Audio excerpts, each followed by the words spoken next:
Hindi po siya enrolled bill. Hindi siya enrolled. Ang enrolled bill ay yung pinirmahan ng Pangulo sa Malacanang.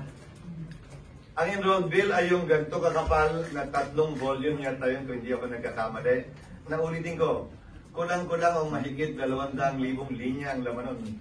Na ganito pa kadiliit yung pakita naman kahit walang microscope. SP dun sa pinirmahan niyo, walang blanco. Wala. Sir, tayo po, ano po yun?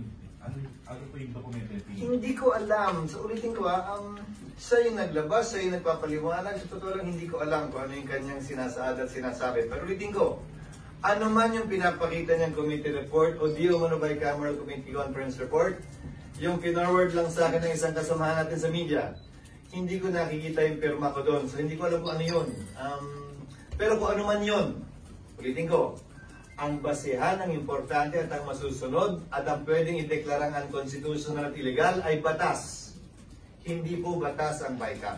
Hindi batas ang committee report. Ang batas ay yung pinirmahan na enrolled bill, enrolled copy ng bill ng Pangulo. Yon ang pwedeng questionan. Dahil sa tinigal-tagal kong abogado, wala pa yata ako nabalitang pinadeklarang illegal at unconstitutional na committee report. Kanina nga lang, hindi ba? May substitute committee report pa nga, yung sa mga controversial na bill ngayon.